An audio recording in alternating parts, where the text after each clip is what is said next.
Imagine growing up in a place where winter feels eternal, not "I forgot my gloves" winter.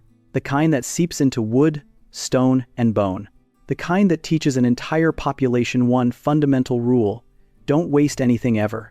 For most of modern history, Norway wasn't famous for wealth, it wasn't famous for innovation, it wasn't famous for power. It was famous for fish, forests, waterfalls, and surviving. In the early 20th century, Norway was one of Europe's poorer industrial countries. Not starving, not collapsing, but modest, peripheral. A nation on the edge of the map whose economy depended largely on shipping, timber, hydropower, and fisheries. If Scandinavia were a family, Sweden was the successful older sibling with factories and global companies. Denmark was the polished middle child with trade and agriculture. Norway was the quiet one who worked outside hard. After World War II, Norway adopted a highly centralized, social democratic economic model. The government-controlled large parts of industry consumption was discouraged. Imports were restricted. Even buying a private car required government permission well into the 1950s. Luxury was considered suspicious. The national mindset was simple: rebuild first, enjoy later. And then, in the late 1950s, something almost comical happened. Norway's own geological experts sent a formal statement to the government suggesting that the chances of finding large petroleum resources offshore were extremely low. The North Sea, they argued, was too geologically complex, too broken, too unstable. Translation: don't expect miracles. Which, in fairness, wasn't an unreasonable conclusion at the time. But history has a sense of irony, because just south of Norway, in 1959, Dutch engineers discovered the Groningen gas field, one of the largest natural gas deposits ever found in Europe. Suddenly, the entire North Sea looked interesting. And geology doesn't stop at national borders. International oil companies noticed immediately. American firms like Phillips Petroleum, Esso, and others began approaching Norway in the early 1960s, with proposals that sounded friendly on the surface. We'll explore your continental shelf. We'll handle the risk. We'll do the work. We'll pay you a small fee. What they didn't say out loud: if we find anything, most of it belongs to us. At the time, international maritime law was vague about who actually owned offshore seabeds. Many small countries had simply accepted that large corporations would dominate these zones. Norway did something unusual. A civil servant named Jens Evensen, working in the Ministry of Foreign Affairs, took a hard look at international law and reached a bold conclusion. Norway should declare sovereign ownership over its entire continental shelf, not after oil was discovered, before. In 1963, Norway unilaterally announced that everything beneath its offshore seabed belonged to the Norwegian state. No referendum, no global negotiation, just a legal line drawn across the map. Most countries barely reacted. Why argue over empty water? At least, that's what everyone assumed it was. Exploration began. For years, the results were disappointing. Well after well came up dry. Millions of dollars were spent drilling holes into nothing. By the late 1960s, enthusiasm was fading. Some companies were preparing to withdraw entirely. Then, in December 1969, Phillips Petroleum drilled a final test well in a bleak patch of sea known as Block 2/4. They weren't expecting success. They were drilling because it was cheaper than quitting. Instead, they struck the Ekofisk field, one of the largest offshore oil discoveries in history. Norway went to bed as a modest industrial nation. Norway woke up sitting on a resource worth hundreds of billions of dollars. This is usually the moment where countries ruin themselves, because oil doesn't just bring money, it brings temptation. It brings corruption. It inflates currencies, destroys manufacturing, distorts politics, and creates elites who fight over control of easy wealth. Economists even have a term for it: the resource curse. History is full of examples. Countries that discovered massive resources and ended up poorer, more unstable, and more unequal than before. Norway now faced a dangerous question. Would it become an oil country, or a country that happens to have oil? The difference sounds subtle. It isn't. And the next decisions Norway made would determine which path it followed. Instead of rushing to maximize production, Norway slowed down. Instead of handing full control to foreign companies, Norway demanded partnership. Instead of chasing short-term revenue, Norway focused on long-term capability. In 1972, Norway created a state-owned oil company, Statoil, today known as Equinor. But this company wasn't designed to replace private firms. It was designed to learn from them. Foreign companies were allowed to operate in Norway, but only under strict conditions. They had to share technology. They had to train Norwegian engineers. They had to accept the state as a major partner in each project. Norway was using global corporations as an education system. At the same time, the government imposed a special petroleum tax on top of standard corporate taxes. The combined marginal tax rate eventually reached around 78%. In most countries, such a tax would cause companies to flee. In Norway, they stayed, because the fields were massive. The political system was stable. The contracts were predictable. Even after heavy taxation, profits were enormous. By the late 1970s, Norway was producing large volumes of oil and gas. The money began to pour in. And once again, Norway stood at the edge of a familiar cliff: spend it now or protect it from itself. As the 1980s began, Norway was earning more money than it knew what to do with. This sounds like a good problem. It usually isn't. When huge resource revenues enter a small economy, three things tend to happen. First, the national currency rises sharply. Second, exports from other industries become more expensive. Third, manufacturing, farming, and fishing start to die. Workers abandon ordinary jobs to chase resource salaries. Politicians expand spending programs. Voters come to expect permanent generosity. The economy slowly transforms into a single giant casino built on one commodity. Norway watched this happen elsewhere. They saw what gas wealth did to the Netherlands in the 1960s. They saw what oil did to Venezuela. They saw what mineral booms did to parts of Africa. They recognized the pattern. Wealth itself wasn't the danger. Easy wealth was. So Norway made a decision that feels counterintuitive even today. They would not treat oil revenue as normal income. Instead of flowing into the regular state budget, petroleum income would be separated, quarantined, and largely removed from the domestic economy. In 1990, the Norwegian parliament passed legislation, creating what became known as the Government Pension Fund Global. The name is intentionally dull. It sounds like a retirement account. It is, in a sense, but not for individuals, for an entire nation. The idea was simple. All net cash flow from petroleum activities, taxes, state company dividends, license fees would go into this fund. The fund would invest almost exclusively outside Norway. Stocks, bonds, real estate, infrastructure, nothing flashy. No moonshots, no patriotic prestige projects, just global diversification. Why invest abroad? Because spending oil money inside Norway would push up wages and prices. That would make every other Norwegian export less competitive. By exporting the money itself, Norway prevented its own economy from overheating. Oil dollars came in. Capital flowed out. Balance was maintained. For several years, the fund didn't even grow. Early oil revenues were used to pay down national debt. Politicians were laying foundations for a future they would never personally benefit from. That alone is unusual. But Norway went further. In 2001, it adopted what is now called the fiscal rule. It states, the government may only spend the expected real return on the fund each year, not the principal, not the accumulated oil wealth, only the investment gains, originally estimated at 4%, later revised to 3% to be more conservative.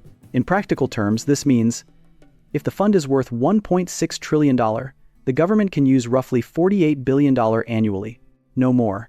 Even if politicians desperately want to spend more, even if voters demand more, even if a new government is elected, the rule isn't technically unbreakable. But politically, breaking it is close to taboo. Norway created a system where fiscal irresponsibility is socially shameful. That may be the most valuable resource Norway possesses. This system produces a strange result. Norway is extremely rich, but it does not look extravagantly rich. Oslo does not resemble Dubai. There are no golden skyscrapers, no artificial islands, no monuments to national ego. Public services are good, not perfect. Hospitals have waiting lists, roads have potholes, trains run late. To outsiders, this seems absurd. Why does a country with $1 trillion fund still argue about budgets? Because Norway deliberately refuses to live like a billionaire. It lives like a well-paid professional with excellent savings. The wealth is real, but it is treated as untouchable inheritance, not a checking account. This creates an unusual psychological environment. Every generation grows up knowing, the fortune does not belong to us. It belongs to everyone who will exist after us. Norway didn't just build a financial structure. It built a moral framework around wealth. The fund itself is managed by Norges Bank Investment Management, a professional arm of Norway's central bank. Politicians do not pick stocks. They do not call traders. They do not direct investments. They set ethical guidelines, then step back. Those guidelines are unusually strict. The fund excludes companies involved in nuclear weapons, cluster munitions, tobacco, severe environmental destruction, systematic human rights abuses. It also divests from companies that repeatedly violate labor standards or engage in large-scale corruption.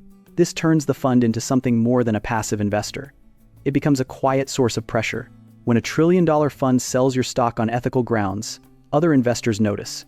Reputation matters. Norway is using capital not just to earn returns, but to shape behavior, which leads to a deep contradiction. Norway is one of the world's largest exporters of oil and gas. At the same time, it portrays itself as a climate leader. Norwegians drive electric cars at extraordinary rates. Cities push for zero-emission zones. Hydropower supplies most domestic electricity. The money paying for this green transition largely comes from fossil fuels. Norway is acutely aware of this hypocrisy. Public debate over future drilling is constant. Environmental parties argue Norway should leave remaining oil in the ground. Major parties counter that global demand still exists, and that if Norway stops producing, less transparent and more authoritarian producers will fill the gap. Especially since Europe's energy crisis following Russia's invasion of Ukraine, Norwegian gas has become central to continental energy security. Norway is simultaneously a climate-conscious society and a fossil fuel superpower. Both are true. Rather than pretend otherwise, Norway has chosen a pragmatic position: use oil to finance the transition away from oil. It is an uncomfortable compromise, but one that has, so far, worked. In the early 21st century, Norway had achieved something rare: a massive sovereign wealth fund, low public debt, high employment, strong welfare state, competitive non-oil industries still intact. The resource curse had been dodged, not because Norway is morally superior, not because Norwegians are genetically disciplined, but because institutions were designed to protect the country from human weakness. Norway did not trust politicians to be virtuous, so it created rules. Norway did not trust voters to always choose restraint, so it created norms. Norway assumed people would behave like people, and built a system around that reality. Which brings us to the most dangerous phase of all: what happens after success becomes normal? There is an old observation that appears in many cultures. Hard times create strong societies. Strong societies create prosperity. Prosperity creates comfort. Comfort creates complacency. Norway is not collapsing. Norway is not failing. Norway is succeeding so thoroughly that it has entered a new category of risk. Not external threat, not financial crisis, but cultural drift. When survival is guaranteed, ambition changes shape. In most of human history, people worked because not working meant hunger. In modern Norway, not working means a smaller apartment, fewer vacations, and slower upgrades. The stakes are radically different. Norway has one of the most comprehensive welfare systems in the world. If you lose your job, you receive generous unemployment benefits. If you get sick, your income is largely protected. If you become disabled, support is permanent. This is a moral achievement. It prevents misery, it preserves dignity, it also weakens fear as a motivating force. Fear is not the only reason humans work, but it has always been one of the strongest. Norwegian policymakers openly debate this tension. How do you design a system that protects people from catastrophe without removing the incentive to contribute? One visible symptom is sickness absence. Norway consistently ranks near the top globally for paid sick leave usage. Workers receive full salary from day one for long periods. There is little financial penalty for staying home. Most people use the system honestly. Some do not. No system can perfectly separate the two. Another symptom is sectoral imbalance.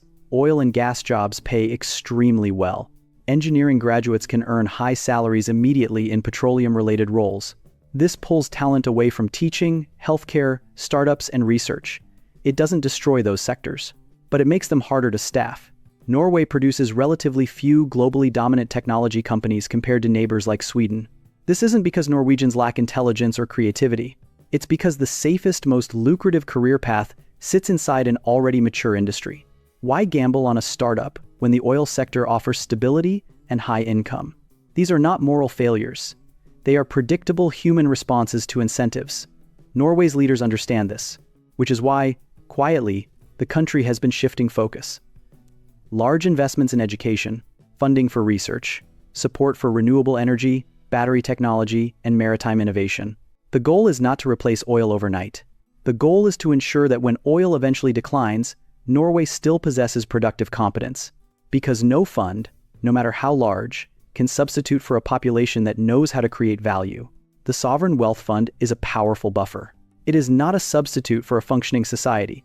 This is Norway's real long-term challenge, not running out of oil, not stock market crashes, but maintaining a culture that remembers how to work hard in a world that no longer forces it to.